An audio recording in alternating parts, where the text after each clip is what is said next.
Let's continue the study of gaseous state, and we were discussing about the different kinds of molecular speeds, kinds of molecular speeds, and in that we had discussed about there are basically three different types: most probable speed,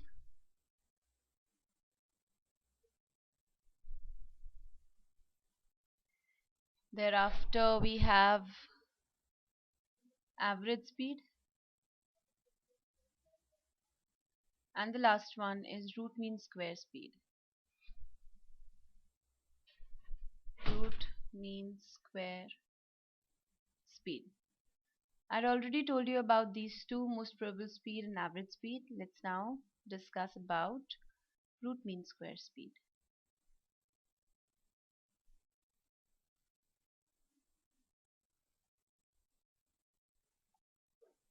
Abbreviated as RMS speed. And ये नाम से ही समझ में आ रहा है, speed का square किया, mean किया और फिर स्क्वायर रूट कर दिया. सो इसको वैसे ही करना होता है.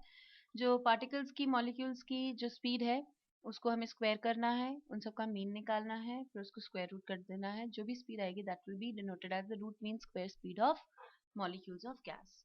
So it is defined as the square root of mean of squares of speeds of different molecules of a gas at a constant temperature.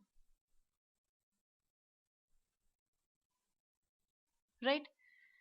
जो हमने केसेस एवरेज स्पीड में लिए थे वही हम केसेस एग्जांपल के फॉर्म में यहाँ पर भी लेंगे. We can discuss two cases here. Let's say first molecule है, एक मॉलिक्यूल उसकी एनर्जी C1 है, दूसरे की C2 है, तीसरे की C3 है, and so on till Cn. So we can find out the RMS speed as C1 square plus C2 square plus C3 square and so on till Cn square. ये तो हमने पहले स्पीड का square कर लिया. अब second क्या करना है आपको? मीन फाइंड आउट करना है. तो मीन फाइंड आउट कर लीजिए, आप टोटल नंबर से डिवाइड कर दीजिए और फिर उसका स्क्वायर रूट करना है. तो we can take the square root out of this. तो ये बन जाएगी आरएमएस स्पीड. सेकेंड केस जो हमने एवरेज स्पीड में भी डिस्कस किया है वो यहाँ पर भी डिस्कस कर सकते हैं. सपोज जरूरी नहीं है सारे पार्टिकल्स की एनर्जी डिफरेंट हो. For example let's say N1 particles की स्पीड C1 है, N2 पार्टिकल्स की स्पीड C2 है, N3 पार्टिकल्स की स्पीड C3 है, एंड इस तरीके से N पार्टिकल्स की स्पीड Cn है. Then in that case RMS speed can be calculated as C1 square N1 plus C2 square N2 plus C3 square N3 and so on upon the total number, that is N1 plus N2 plus N3 till Nn, and we need to find out the square root of this. Right तो ये general एक तरीका है RMS speed को calculate करने का. In terms of R T and M, बाकी दोनों स्पीड्स को भी हमने इसी टर्म में कैलकुलेट किया है, एक्सप्रेस किया है. हमने एवरेज स्पीड देखी under root 8 RT by pi M. Average most probable speed देखी under root 2 RT by M. Similarly RMS speed is जो हम ऑलरेडी डिराइव कर चुके हैं under root 3 RT by M. ये हमने काइनेटिक गैस इक्वेशन से ऑलरेडी डिराइव कर ली थी. Now all these three speeds, average speed, most probable speed and the root mean square speed, all these have a factor of under root RT by m common in them. तो हम इन तीनों में एक relationship establish कर सकते हैं ताकि comparative basis पर इनको हम न्यूमेरिकल्स में यूज कर सकें. सो रिलेशनशिप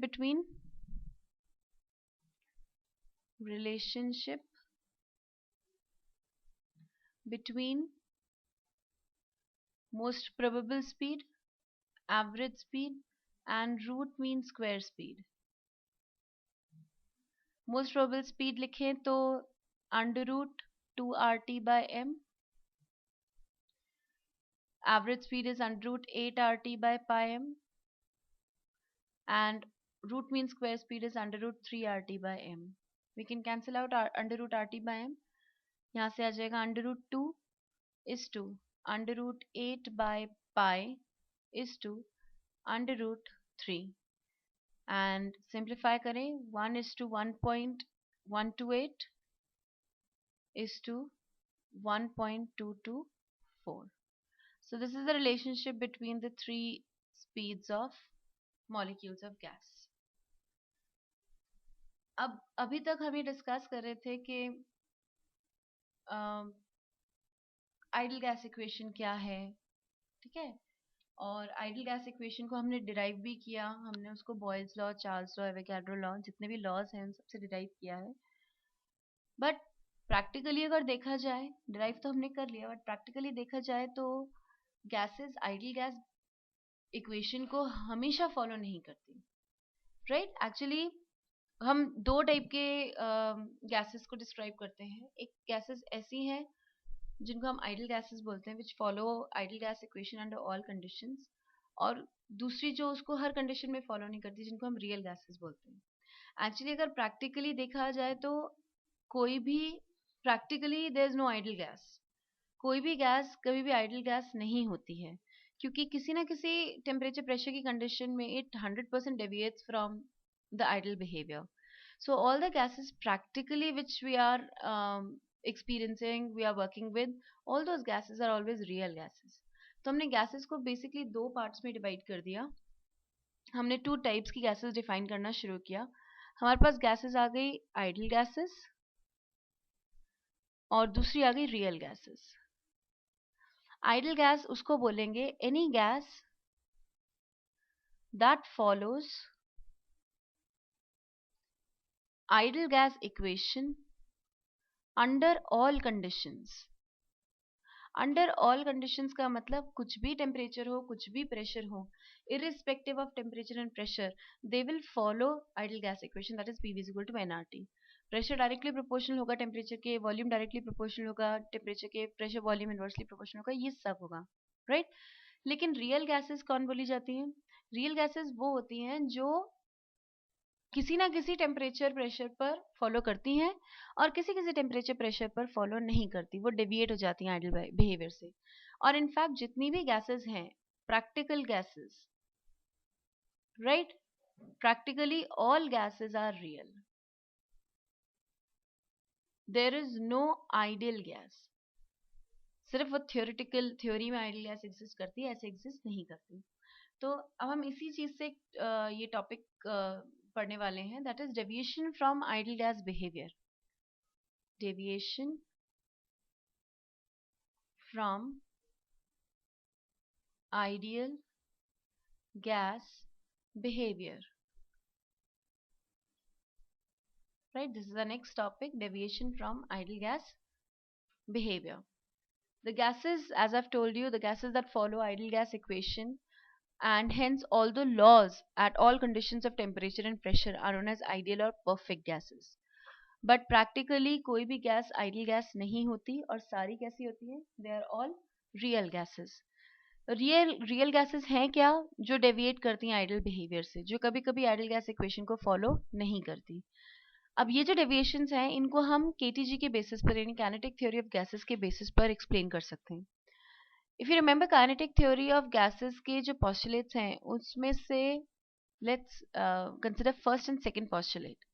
फर्स्ट पॉस्टुलेट ये कहता है कि जितनी भी गैसेस हैं they are made up of large number of very small particles, they are either atoms और molecules, and the volume of individual particle is negligible as compared to the volume of the entire gas, right?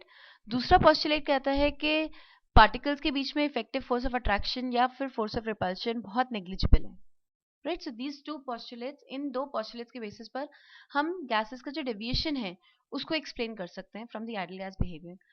So first postulate क्या कहता है कि जो volume है particles का, individual volume, that is negligible as compared to the total volume of gas.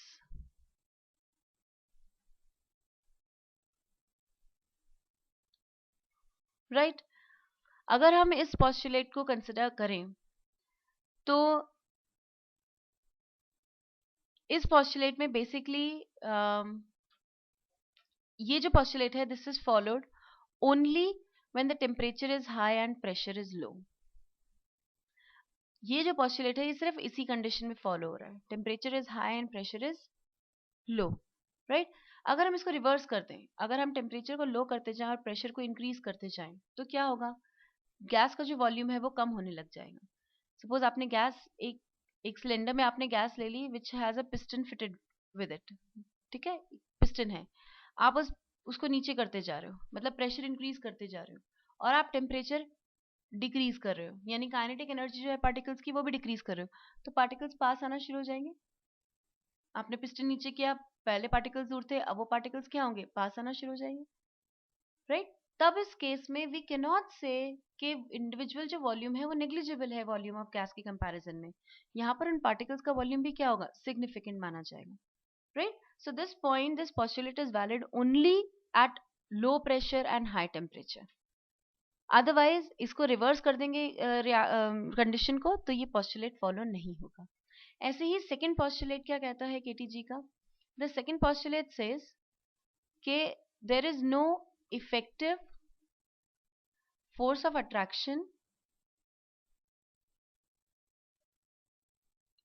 attraction or repulsion between the particles of gas, gas के particles के बीच में इफेक्टिव अट्रैक्शन या रिपल्शन नहीं है। अगर ये पॉस्टुलेट भी कंसिडर करें तो ये पॉस्टुलेट भी सिर्फ हाई टेम्परेचर और लो प्रेशर पर ही फॉलो हो रहा है, जब पार्टिकल्स बहुत दूर है, इतना दूर कि उनके बीच का डिस्टेंस इतना ज्यादा है कि अट्रैक्शन रिपल्शन पॉसिबल नहीं हो पा रहा है, बहुत नेग्लिजिबल है। लेकिन अगर इस कंडीशन को रिवर्स कर दिया जाए और पार्टिकल्स पास पास आ जाएंगे तो वो रिपेल भी करेंगे, वो अट्रैक्ट भी करेंगे, कहीं ना कहीं रिपल्शन अट्रैक्शन जो फोर्सेस होंगे they will also become significant. तो this postulate also holds good only at low pressure and high temperature, right. तो कोई भी गैस है, it tends to deviate from the ideal behavior at high pressure and low temperature। Jin conditions में ये दोनों postulate follow नहीं हो पा रहे हैं, these two postulates are not followed under the condition of what, low temperature and high pressure। इस condition में हर गैस आइडल गैस इक्वेशन से, आइडल बिहेवियर से डेविएट करेगी और तब वो कैटेगराइज हो जाएगी in the form of real gas, right. Van der Waals ने मॉडिफाई किया आइडल गैस इक्वेशन को using corrections in pressure and volume and he derived an equation which could be easily employed, easily applied to all the gases, that is all to all the real gases. तो जब ये point सामने आया कि ideally कोई भी gas behave नहीं करती, हमेशा किसी ना किसी कंडीशन में ऐसा होगा कि गैस आइडल गैस इक्वेशन से और आइडल बिहेवियर से डेविएट होगी, तो वैन डर वाल्स ने एक इक्वेशन डिराइव करी प्रेशर और वॉल्यूम में करेक्शंस लाते हुए। वो इक्वेशन ऐसी थी जो सारी गैसेस पर अप्लाई हो जाती थी, रियल गैसेस पर, राइट। तो उसको हम बोलते हैं van der Waals equation and that is more practically applied and it is applied to all the real gases।